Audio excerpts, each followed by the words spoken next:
For all his fame and celebration, William Shakespeare remains a mysterious figure with regards to personal history. There are just two primary sources for information on the Bard: his works and various legal and church documents that have survived from Elizabethan times.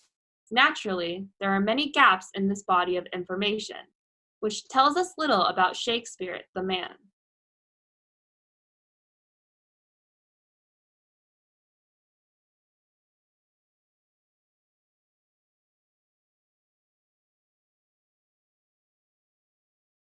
Stephen Lowry. Lawrence Stephen Lowry. Lawrence Stephen Lowry, RBS, RA, was an English artist. Many of his drawings and paintings depict Pendlebury, Lancashire, where he lived and worked for more than 40 years, and also Salford and its surrounding areas. Lowry is famous for painting scenes of life in the industrial districts of northwest England in the mid-20th century. He developed a distinctive style of painting and is best known for his urban landscapes peopled with human figures often referred to as Matchstick Man. He painted mysterious, unpopulated landscapes, brooding portraits, and the unpublished marionette works, which were only found after his death.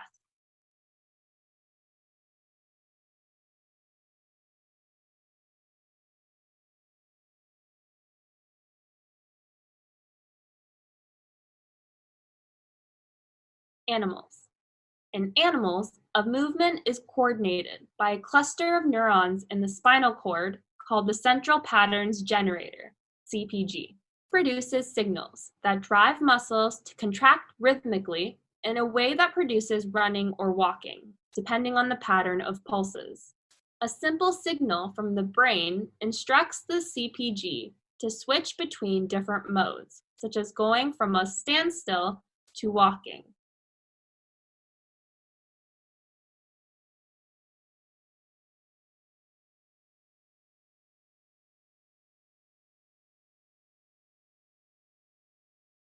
CEO.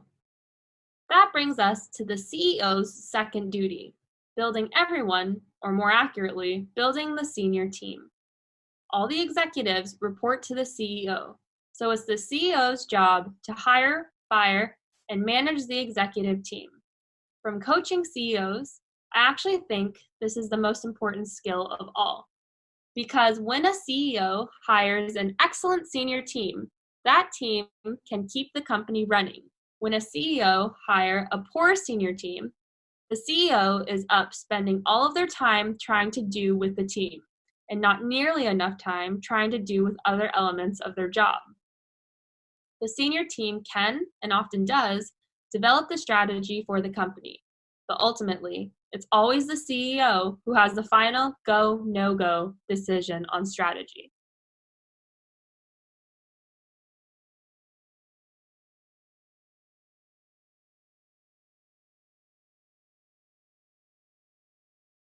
Bored in class.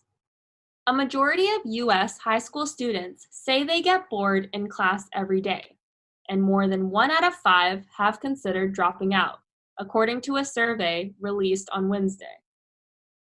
The survey of 81,000 students in 26 states found 2/3 of high school students complain of boredom, usually because the subject matter was irrelevant or their teachers didn't seem to care about them.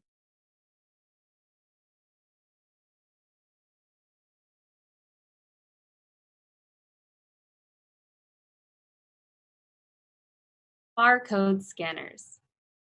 Many different types of barcode scanning machines exist, but they all work on the same fundamental principles.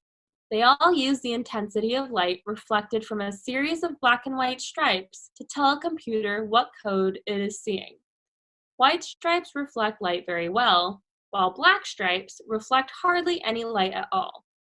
The barcode scanner shines light sequentially across the barcode, simultaneously detecting and recording the pattern of reflected and non-reflected light. The scanner then translates this pattern into an electrical signal that the computer can understand. All scanners must include computer software to interpret the barcode once it's been entered. This simple principle has transformed the way we are able to manipulate data and the way in which many businesses handle record keeping.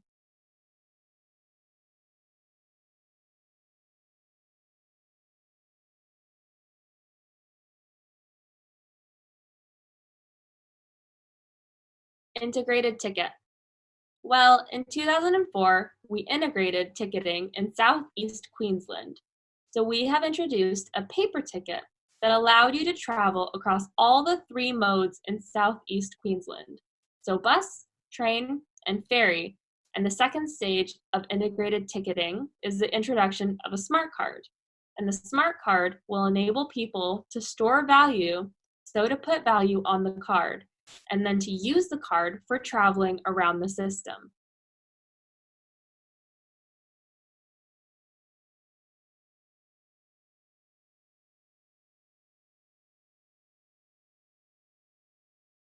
Neo-Latin. Those of you who've never heard the term Neo-Latin may be forgiven for thinking it's a new South American dance craze. If you're puzzled when I tell you it has something to do with the language of Romans, take heart.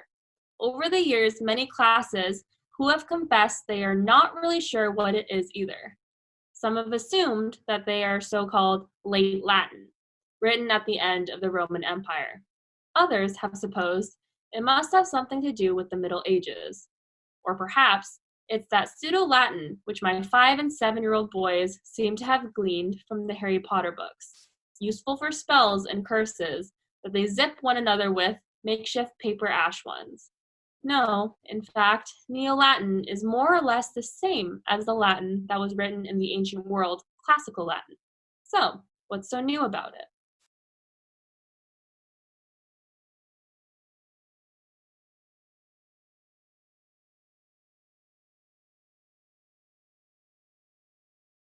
Traffic jam. For the first time, Japanese researchers have conducted a real-life experiment that shows how some traffic jams appear for no apparent reason. They placed the 22 vehicles on a single track and asked the drivers to cruise around at a constant speed of 30 kilometers an hour. At first, traffic moved smoothly, but soon the distance between cars started to vary and vehicles clumped together at one point on the track. But the jam spread backward around the track like a shock wave at a rate of about 20. At first, traffic moves smoothly, but soon the distance between cars started to vary and vehicles clumped together at one point on the track. But the jam spread backward around the track like a shock wave at a rate of about 20 kilometers an hour. Real-life jams move backward at about the same speed.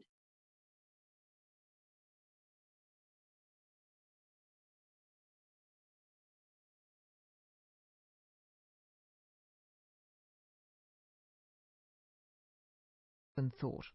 Now that story's been scotched as only part of contingency planning, but it was a symptom of the dramatic turn of events in South Australia, and it flushed out other remarks from water academics and people like Tim Flannery, indicating that things were really much worse than had been foreshadowed even earlier this year.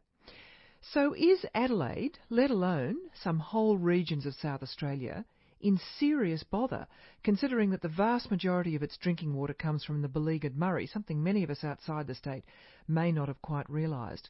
Is their predicament something we have to face up to as a nation?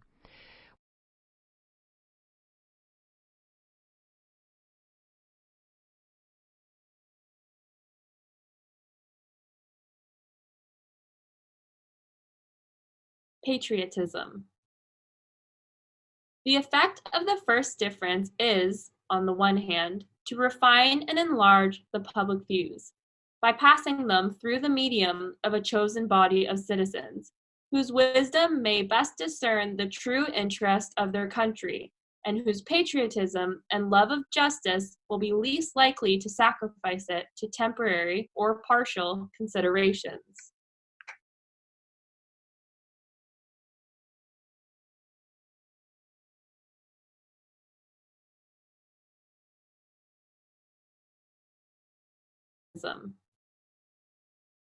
The effect of the first difference is, on the one hand, to refine and enlarge the public views, by passing them through the medium of a chosen body of citizens, whose wisdom may best discern the true interest of their country, and whose patriotism and love of justice will be least likely to sacrifice it to temporary or partial considerations.